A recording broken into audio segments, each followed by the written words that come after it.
Hello，大家好，这里是冷蔷薇，一个喜欢 TCG 的牌佬。之前为大家做过2期100元卡组挑战，深受大家喜爱啊。恰逢 OP10 发售不久，还有很多朋友跟我反映新版本还不知道玩什么呢。于是秉着帮大家低成本试错，尽快熟悉新环境的原则，我决定重启这次的100元卡组挑战，并且新年要有新气象嘛，我们一次推荐2套100元卡组，2大管饱的典型了啊。看在我这么贴心的份上，是不是应该送上3连呀？你们的支持就是我不断更新的动力。接下来咱们进入卡组介绍环节，第一套就是咱们的亚洲赛冠军蓝黑乌索普。OP10 的乌索普真是亲民的神呐啊，能拿冠军还只要100元不到。构筑我是按照之前亚洲赛冠军的卡组稍微修改了一下，多带了2张加兹，为了增加一定的打明哥的手段。讲解一下这套牌的运营思路。首先我觉得最对的一点就是没带莫利亚，而是投入了2张7费的4档路飞。我跟小伙伴聊天的时候一致认为之前乌索普拿不到成绩的很大一部分原因就是一直惦记那莫利亚。这套牌里的莫利亚牌效真的好低，基本上说莫利亚能做的事儿，雷贝卡也都能做到，甚至做得更好。所以放弃莫利亚真的是最正确的一步。之后这套的打法思路就很简单了，首先就是找岛比其他任何牌都重要，然后就是在控制好手牌数量的前提下多下阻挡，多用阻挡触发领袖技能，毕竟挡一次就相当于过一张牌，完全不亏资源。再有就是白马和雷欧很重要，一定要多用白马和雷欧过牌，因为这道没边的东西太多了，非常需要他俩帮助绿筹。之后就是到点准时雷贝卡，大部分情况下雷贝卡都能进行很大一波返场，居鲁士吹一个，索隆 K 一个，然后因为有岛，居鲁士再打一个，瞬间解撒。最后就是场面站住了，再用阻挡拖轮次把对面的资源耗干了斩杀就可以了。思路很简单，难点其实都在对局的细节上，这就只能是多玩多练去弥补了，多玩几把很快就能掌握了。第二套是我们的好伙伴蓝安投稿的绿子利姆了，依然是先放出卡表。当时我看到他这个卡表的时候，我问了句咋的，下紫色犯法是怎么的？开玩笑的哈。核心思路就是利用利姆的稳定快速跳费和出大怪进行滚雪球。10新出的伊费利姆重要程度跟蓝黑乌索普里的岛是一样的，棋手基本都是在无脑去找。也正是因为伊费利姆的加入，使得利姆的前期角色的生存能力大大提升。利姆最舒服的节奏就是尽可能的让对手不打你的怪，全打在你的脸上，然后上8费打基德，搭配自己的反击事件，相当于是个1万的基德，谁来谁摇头。同时利姆的赚资源的能力也是非常出众的，5费的萨博每回合抽1，3费的事件能找2个，还有了新的艾尼路，帮助把手里没边的东西快速绿抽，基本上可以说是能扑能赚的典型。除了解场确实没什么解场以外，其他都很全面了，重点是头还很可爱。这里稍微说一下，2000边乙藏的上位替代是6色里的乌索巴，因为是100元卡组，所以用的是乙藏，有能力的小伙伴可以用乌索巴代替乙藏哈。安神也是为了100元卡组挑战特意让着我了，我好感动啊。构筑就展示的差不多了，回头文字版我放在评论区，2套卡组都是又便宜又好玩，十分推荐大家尝试了。接下来是3场实战，分别是我操刀蓝黑乌索普，安神操刀他的绿子利姆胜负不关键，主要是展示卡组的核心玩法，让大家大概能明白2套牌应该怎么玩。括弧绝对不是因为我乌索普玩的菜，实在打不赢安神再给自己找借口。对。接下来咱们先进入第一局。第一局呢是我的蓝黑乌索普先手打安神的利姆的后手因为利姆是一个主打跳飞的领袖嘛，所以尽可能还是要抢利姆的先手当时我是这么想的，但是后来呢发现有点后悔。我这边棋手呢主要是有岛就接了乌索普的岛还是比较重要的，如果没有岛这一把都会非常的难受，所以棋手主要的找的内容呢就是岛和雷欧白马这种的过牌。白马的重要程度我之前讲过了哈，就是这套牌没边的东西太多了，需要白马去帮助绿牌。雷欧呢就是能找到那些就是很关键的东西，还能帮助绿抽这个雷欧这个检索确实太幼稚了一费呢就开个岛就过了也没什么别的事可干的。然后到利姆这边呢，它最好的一费节奏或者就是1费2费的节奏都是一样的，都是这张1费的小利姆，它呢也很重要，能帮助凑场上的角色的数量还能把这些后面叫的人立起来是非常关键的一张补强卡。3费这边呢没什么事儿，就贴东8000打一脚过了，但其实对利姆没什么影响。最好3费其实是能下一个阻挡是最好的，因为毕竟乌索普还是比较需要卸自己的手牌的。所以6000打就2000保了。然后利姆这边呢就3费跳一个5费出来，这里呢就体现出这个1费小利姆的重要程度了哈，就是出来的角色横着的嘛，就会去打你角色去蹭你了。然后有利姆之后呢，就可以把它立起来保住了。然后这里4费呢，就是手里其实是没有白马，然后就下来个索隆。索隆呢磨2张，然后讲的是把利姆骗下来，或者说把萨博骗下来，能替他手牌吗？当时是这么想的。但是结果呢，就安神很懂啊，就直接把利姆就给了，那就只能是剩下移动6000打一角头，又给他补一张手牌这个时候如果说后面他出个8费基德，其实是不太好过的。所以利姆这波有了这个1费利姆的补强还是挺关键的。然后接下来因为下回是7费回合嘛，然后我手里其实是有雷贝卡加居鲁士这么一套的，所以呢当时感觉自己优势还挺大但没想到被安神一波精妙的操作给我摁住了这一波其实挺关键的胜负手了。首先呢3费领袖技能叫一个明哥出来，然后2费上了一个这个新的2000边的娜美。娜美的效果呢是锁一个东原本我是该7费回合嘛，很开心的就7+7+4嘛，结果这一下子完了，下面只有6费了，就尴尬了这是挺关键的一个胜负手，把我很重要的轮次给拖了然后呢触发这个大阳枪是抽3扔2，因为手里其实就是没边的这种岛这种东西太多了，赶紧就滤掉，所以就给出了然后回合结束，明哥立起来，这6费回合其实就非常难受了经过这一把呢，我可能后面会想，如果在面对利姆或者说像黄绿罗他这种波尼的卡组，就能锁你东的卡组，可能会主要还是要去要后手，毕竟就对面这个6费锁你一下子确实挺难受的，对节奏影响挺大的。然后这里呢7费本来该7+4的嘛，然后没有7费了，那就只能是拍个雷欧找个7费的路飞，还有一个2000边加兹，一个是利亚手牌，另一个呢就是加兹，这个是我跟亚洲赛冠军构筑不一样的地方，就是我认为加兹能帮助直接打立着的这个角色这件事儿吧，其实还挺有帮助的，所以就留下了然后岛呢因为给一个突袭效果嘛2000打2000没毛病。然后这个时候肯定是就是不能去走利姆的脸了，因为走脸他有吃了，下回拍个基德，我手里没有野火手枪的话是管不了的就算有其实也最好是接场就是耗手牌嘛。然后这里嘛，因为安神这边他留了1费其实意图就非常明显了，他的那个事件是场上有2张休息状态的角色的时候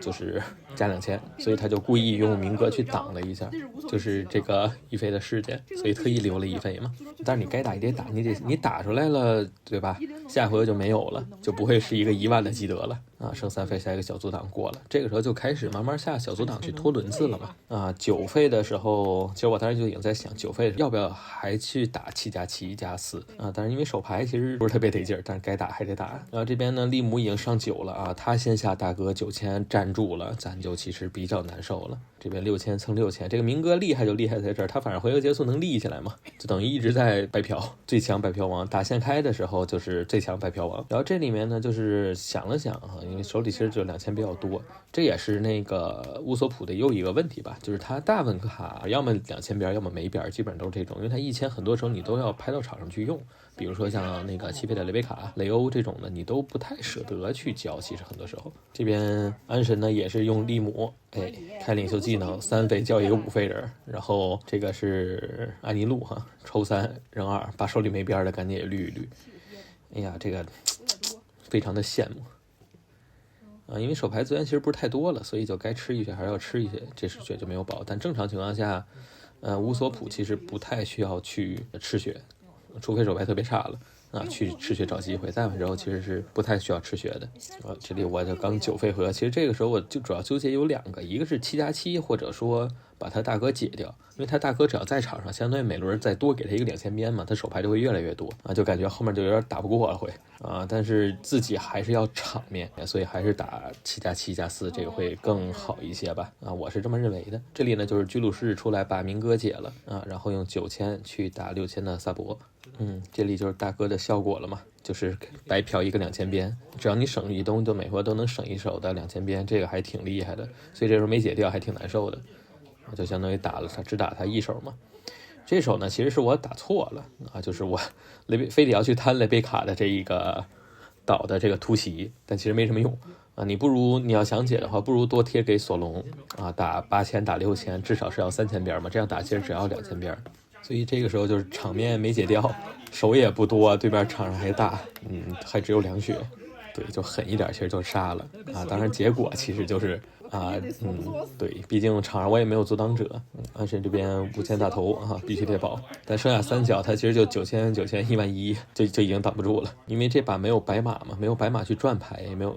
就是白马不但能转牌，还能帮助把手里那些没边的东西给扔掉啊！这把就手里全是倒啊！这边1万吃不住了，已经剩下6东啊，直接12000啊，该交就交。好啊，恭喜安神啊，在拿到后手的情况下先下一城。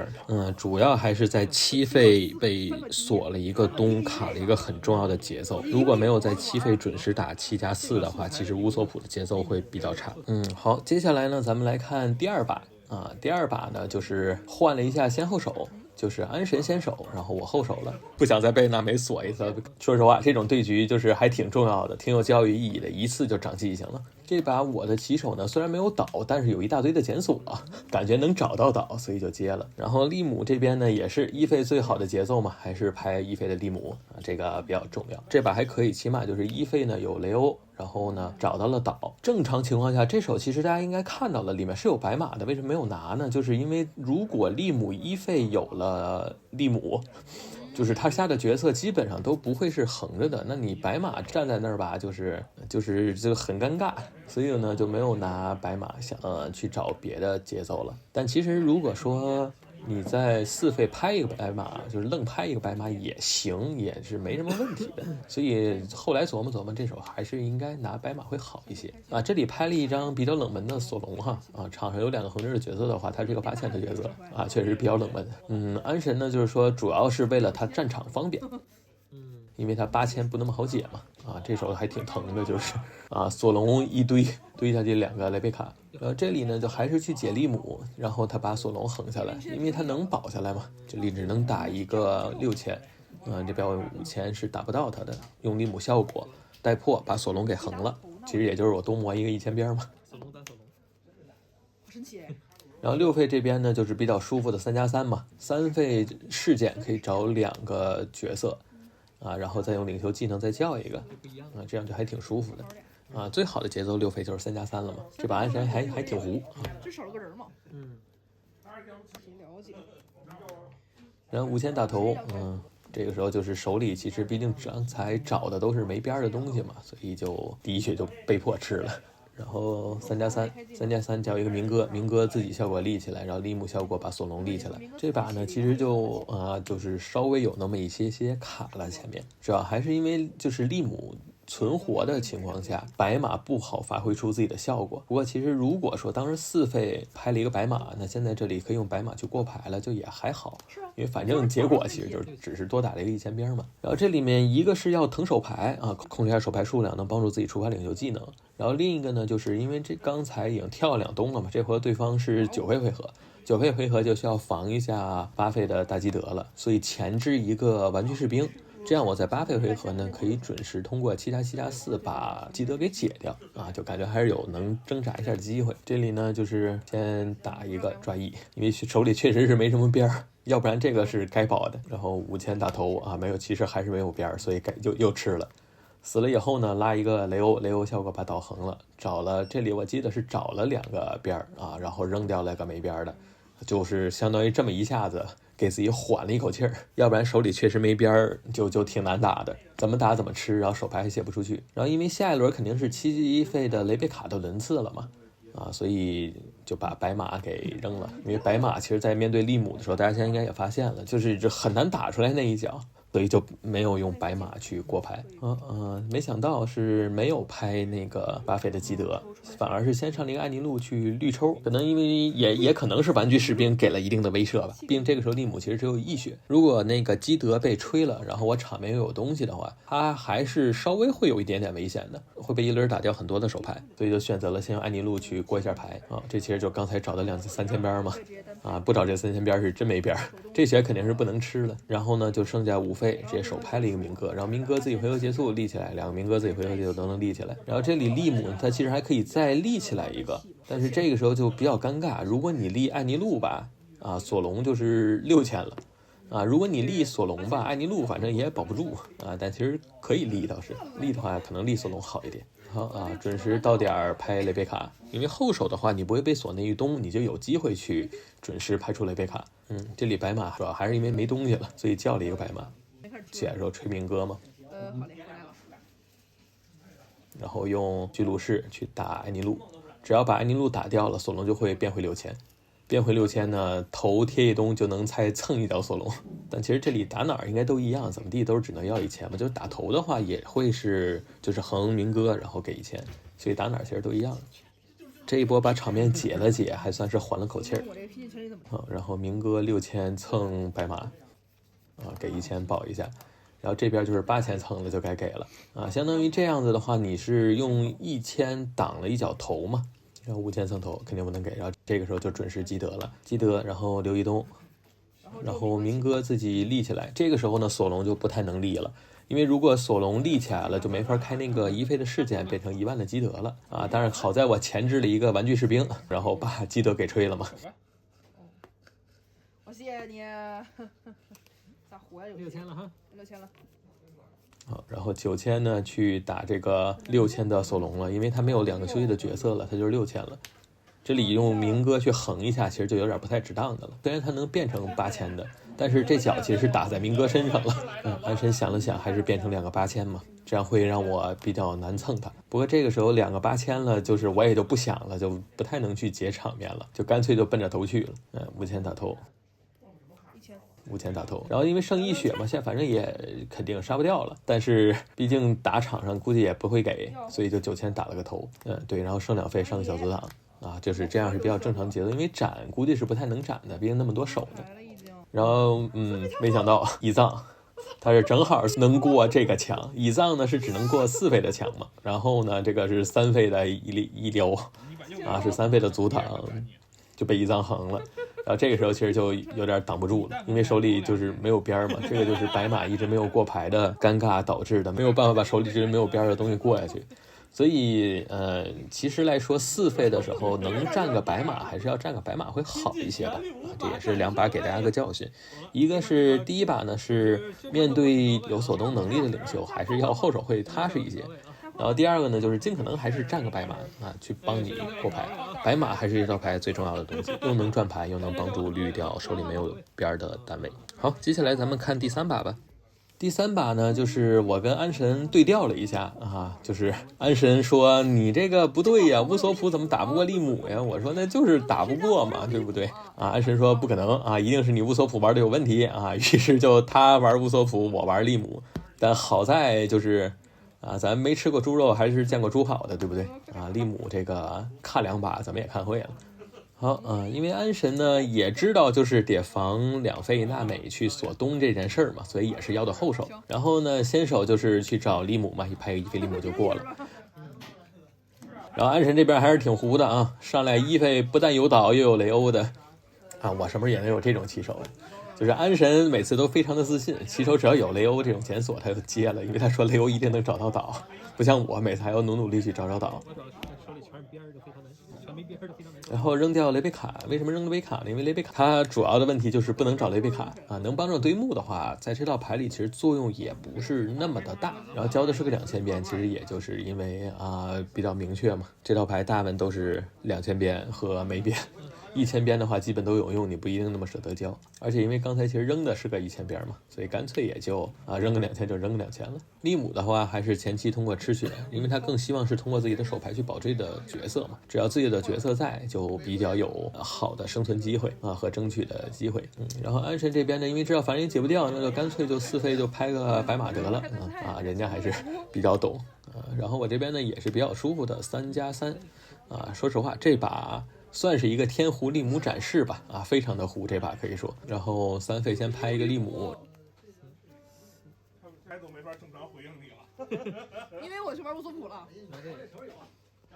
然后3费技能再叫一个明哥，这样正好凑到3，可以凑到萨博的这个3张休息状态的角色，就不用把这个1费利姆的横下来了，这就还挺赚的了。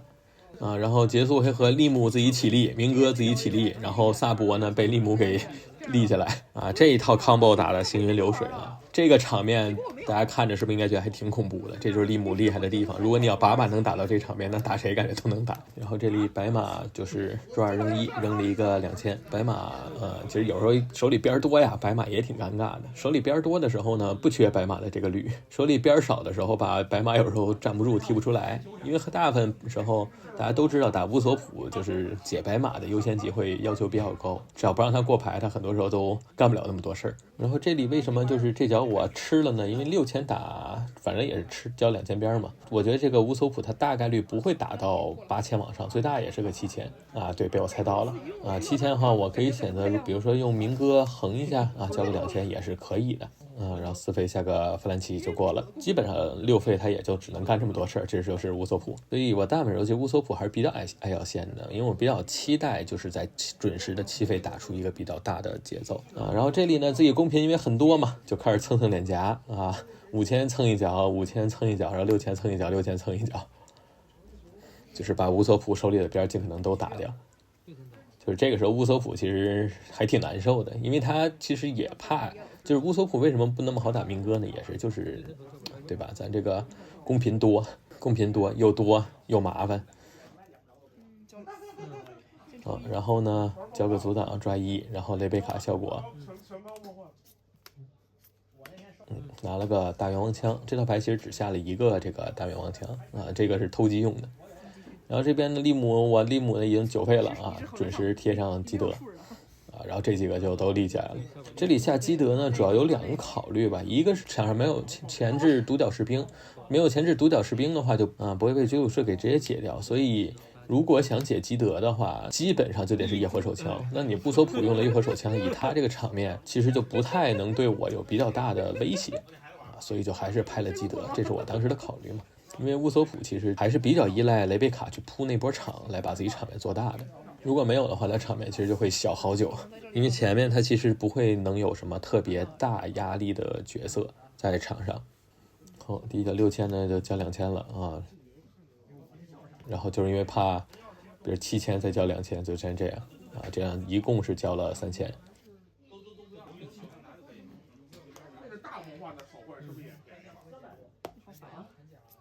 跟你学的。我知道你是跟我学的。找了4000边雷欧。然后扔掉1000。扔个贝卡。好，然后因为我自己场上公屏很多嘛，那接着开始蹭吧。就5000先蹭。这里为什么是利姆先蹭呢？是因为防止血区出夜火手枪，夜火手枪毕竟吹4嘛，其他几个都是5，他吹不掉。这里5000打上去，其实就已经知道，就感觉手里应该是没什么边了。或者说都是2000边。然后这个利姆横一下呢，是为了那个基德回头，因为要给基德留那个事件嘛，得凑2个休息状态的角色。但其实后来这里自己想了一下哈，为了凑休息状态角色，如果说那个基德被吹了，那我这个血线压力还比较大，所以这2000加在头上也可以。所以还是得保证场上有3个休息状态角色，就没有把萨博立起来。然后利姆这个因为是自己效果，就是强制立起来，他不能不立，所以就是还是就是利姆自己立起来，然后横的是个萨博。这里是防什么呢？一个是独角士兵一个是独角士兵减3费，然后居鲁士就可以把基德吹掉。基德吹掉呢，再可以场上上来就可以把萨博打掉嘛。所以当时想的是最好是横的是利姆，然后立着的是萨博，但是规则不允许。因为利姆是自己的效果，必须得起立。至此呢，其实刚才那个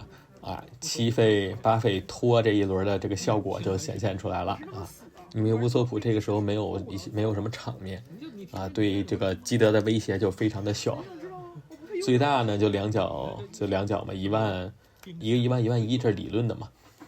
然后但是其实手里找了一个大元王枪嘛大元王枪的话可以加3000，1万2加就2脚1万2。打2脚1万2其实也不太能过基德，毕竟手牌太多了这把。然后还是呢10费最终决定打了个7加7先把居鲁士拉出来，然后把明哥吹了。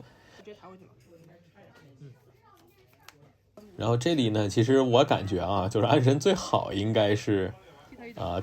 把这3东贴给那个